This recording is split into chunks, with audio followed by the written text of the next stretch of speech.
Welcome back, everybody. Thanks for joining us here at Celebrate Sausage. Today, we're going to be making quite possibly one of the most popular sausages in the Middle East. We're making Sujuk. Stay tuned.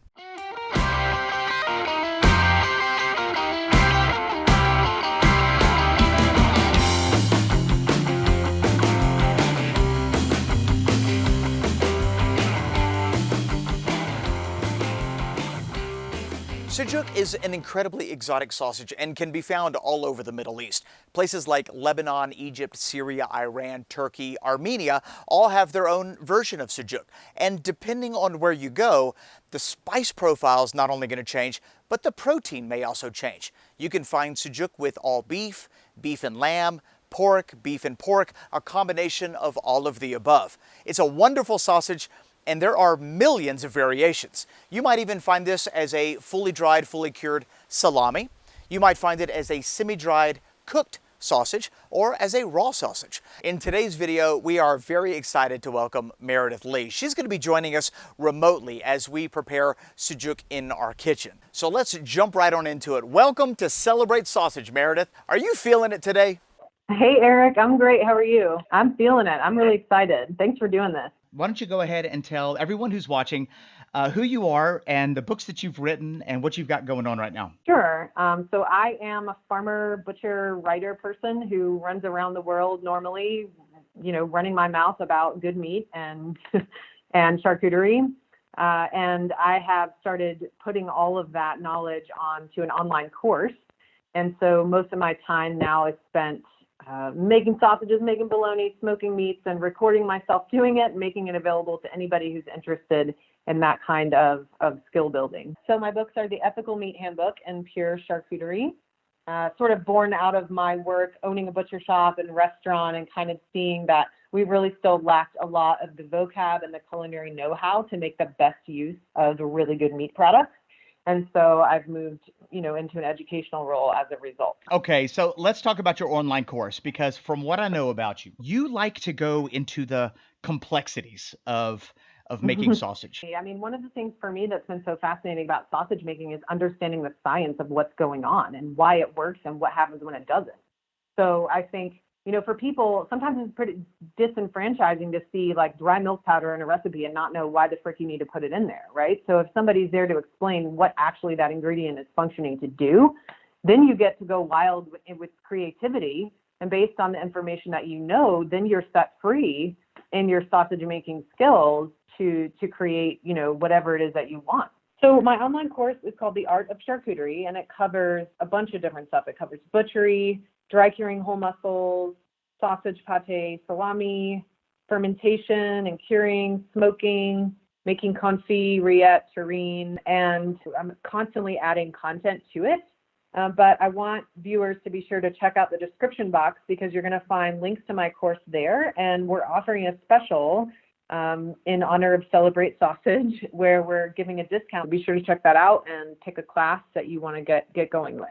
We are celebrating sausage, and in today's episode, Meredith, what are we going to cook? We are going to be cooking Sujuk, which is one of my favorite explorations into sausage making as a reflection of people and something that brings people together. This is one of probably the most popular cured meat items throughout the Middle East and Central Asia, and it's made in a handful of countries.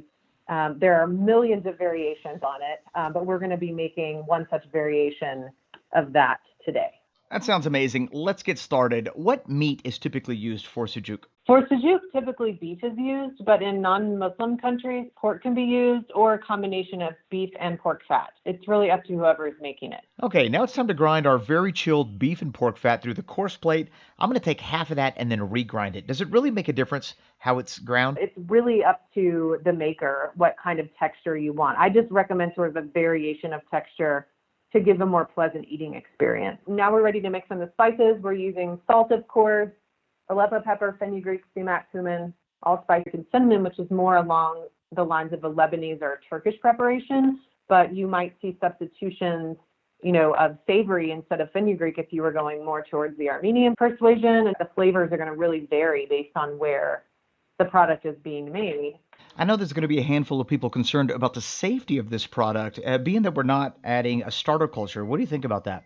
This version of Sujuk is considered a semi-dry sausage, so it's only going to ferment for, sometimes less than 24 hours, and then it's going to dry for a relatively short amount of time. So we're not looking for, the critical drop in pH that we would be looking for with a fully shelf-stable fermented sausage product. Mix this sausage until the mince is sticky enough to stick to your hands when you grab a small handful of it. What do you think about the size of the casing? Should we put this into a large or small diameter? There's really no standard size for Sujuk as it varies from region to region. And actually, a Bosnian friend that I have advised me to stuff the sausage into a sock, like a literal stocking, for a pretty large diameter sausage. So once we stuff this particular casing, we're going to flatten it, aren't we? In any of the standards I found, it's actually pressed between wooden boards that are impregnated with mold strains in order to provide the protective culture onto the sausage.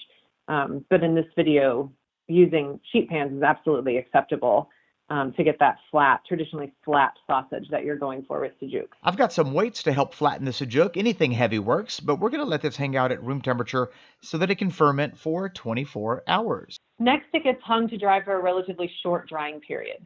For a sausage of this diameter, it would be 3 or 4 days, but a larger format sausage, it might be as much as a week to deepen the flavor and to get that semi-dried texture. Okay, so far, so good. Our Sujuk, it has a flattened appearance.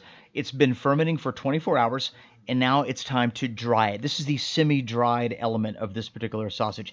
And we're going to go ahead and place this into our drying chamber where it's going to hang for only a couple of days. And the conditions of this particular drying chamber are incredibly important. 55 degrees Fahrenheit, 80% humidity. We want this Sujuk to really develop its flavor, so we want it to dry nice and slow. That's right. We don't want it to dry too fast.